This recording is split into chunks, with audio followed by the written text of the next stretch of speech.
Startup founders who believe in the build in public journey, this is a video that I wish I never had to make because I have been a long time fan and a long time believer in the build in public movement.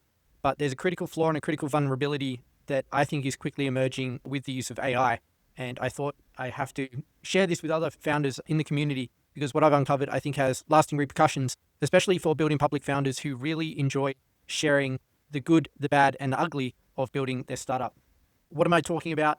I'm talking about a situation where large language models like ChatGPT, Claude are trained on your raw moments as a founder, and that can have lasting implications on your business. I'm going to explain that in more detail, but before I do that, I just want to take half a step back to explain how I came across this kind of vulnerability and how I'm thinking about tackling it as a building public founder. So I came across a website in my Google Search Console that was linking to my startup, and it was a very spammy site. It looks like they were basically scraping Reddit posts, generating some gibberish content and publishing it to try and get some of their content to rank, and it was filled with ads.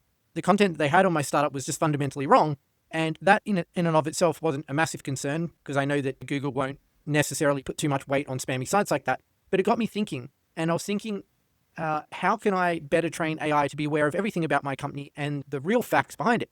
So I actually jumped into ChatGPT, and I was coming at this more from a marketing view to start with. I was like, can you please explain to me how I can make sure that the information in large language models is trained on things that I'm telling you to? And I know obviously in the real world, the large language models are going to be trained on all websites, but ChatGPT had a lot of really good tips on how to make sure I structure data, how do I create FAQ pages so that if a large language model does crawl my site, that it's taken as the source of truth as opposed to other third-party sites. However, that isn't the big issue. The big issue is I started thinking, if we're talking about web content and the written word, what about videos? And then it got me thinking, okay, if it's going to be trained on content in videos, what happens when I, as a building public founder, aren't always sharing the positives? I'm also sharing the negatives. And to bring this to light, this is my second channel where I've been documenting the journey of building my startup and literally recording every single step of the way. And you can see here I'm talking about coding, I'm talking about building functionality, I'm also talking about times where I run into bugs and challenges and frustrations in building the code. Some of these videos go for an hour, 2 hours, sometimes even 3 hours where I'm working through this functionality. So I asked ChatGPT and also Claude to explain what the potential impact of this could be, and I think Claude did the best job of it. It was originally thinking I was worried about competitors learning about my company and some of the capabilities, but to be honest, I've never been concerned of that as a building public founder. I think the benefits outweighed any of the risks. However, the main concern is that what I say in videos as a building public founder becomes part of the knowledge of a large language model. And originally I was just thinking about this through the lens of me sharing that I'm trying to build a particular feature. I run into a bug. I can't fix that bug. Does that large language model potentially pick up that my software application has a bug in it or is known for having bugs in it because I'm sharing all of this, as I said, warts and all? It certainly agreed, but more concerning than that is this statement here. Large language models don't just store information, they pattern match and synthesize. So your one frustrated comment could be woven into responses in subtle ways. Your startup, whichever one it is, a sales tool where even the founder expressed doubts about the code quality and user adoption. And that, as it's saying here, this synthesis makes it harder to correct than a simple misquote.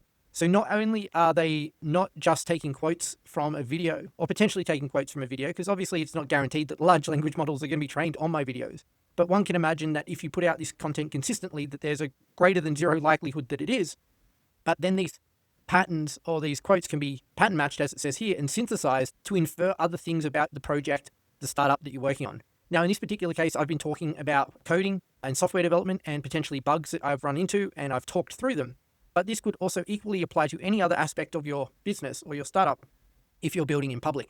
You might talk about marketing and how you are failing to qualify leads at the rate that you hoped, or that you had a problem with a customer who raised a concern about your startup or your tool, and you're sharing that because you want other founders to know that everything isn't rosy. But then if a large language model gets trained on that video, on that content, it could infer that, hey, for this startup, there is examples of customers having complaints about X, Y, and Z.